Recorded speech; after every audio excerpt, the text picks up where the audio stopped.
Tapi bagaimana pemuda UMNO Johor ni menilai penganjuran konvensyen ni, dan ada tak pandangan strategik ataupun persepsi politik sebaliknya?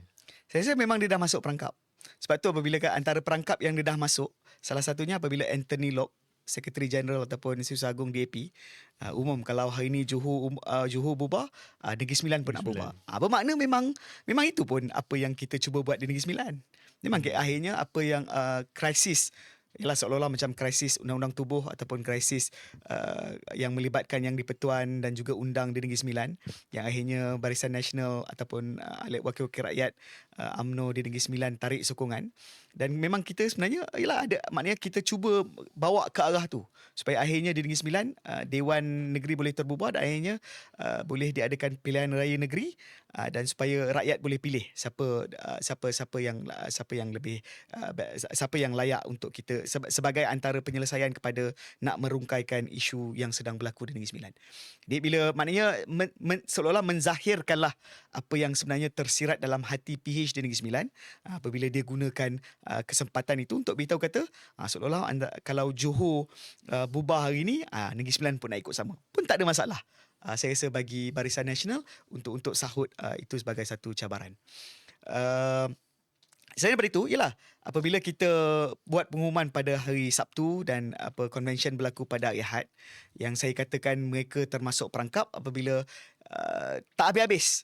Tak habis-habis apa yang diratipkan sepanjang konvensyen tu, kata UMNO hianat, UMNO hianat dan UMNO hianat. Apa yang UMNO hianat pun saya tak faham.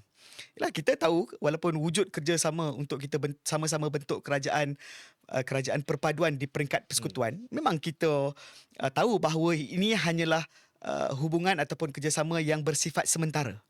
Apabila sampai masanya, memang kita akan, maknanya UMNO berhak untuk mengkaji dan menilai semula bentuk dan kerjasama yang sedang dijalinkan ataupun yang akan dijalinkan dengan mana-mana gabungan ataupun mana-mana koalisi politik untuk pucuk pimpinan akhirnya tentukan nak masuk pilihan raya umum yang ke-16 tu dengan cara mana. Dan apabila kita di negeri kita buat putusan kata kita nak masuk pilihan raya negeri, mungkin akan berlaku dalam masa terdekat, kita kata kita nak macam saya katakan tadi, bukan kita nak gerak solo, kita hanya nak mempertahankan mandat ataupun mempertahankan kerajaan yang kita sedia bentuk dengan kekuatan sendiri yang kita ada.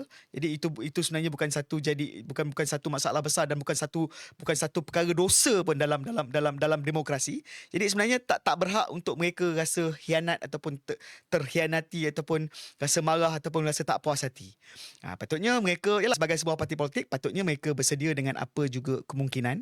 Ialah dalam politik pun banyak memang banyak kemungkinan, dan sudah tentulah sebagai sebuah parti politik sepatutnya berani untuk berhadapan dengan apa juga kemungkinan. Dan apabila satu kemungkinan apabila Barisan Nasional dah buat satu ketetapan, dan saya rasa itu ketetapan yang memang seperti yang dikehendaki oleh pimpinan dan juga suara akar umbi. Jadi kita bersedia untuk kita pertahankan kerajaan yang kita sedia bentuk, sudah tentulah untuk kita kalau boleh terus menjadikan Johor itu, negeri Johor itu, kalau boleh milik mutlak UMNO dan Barisan Nasional sepenuhnya dalam pilihan raya negeri yang akan datang. Jadi apa yang berlaku sepanjang konvensyen, kita berjaya, seolah-olah macam kita berjaya kontrol lah apa yang naratif sepanjang konvensyen berkenaan, yang akhirnya ianya tertumpu kepada soal kononnya kita dihianati. Padahal bagi saya tak perlu pun mereka rasa sebegitu, walhal ini sebuah negara demokrasi, mana-mana parti politik, mana-mana gabungan boleh mengumumkan untuk bertanding dengan apa cara pun.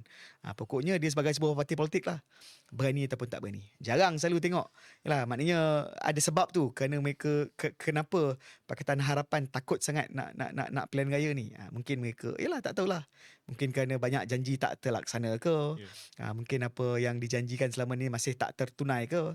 Ataupun hari ni kalau kita tengok pun mereka berada dalam satu keadaan yang paling lemah kan. Dengan perpecahan dalaman yang sedang berlaku, itu menyebabkan mungkin tak beranilah untuk berhadapan dengan pilihan raya dalam masa terdekat.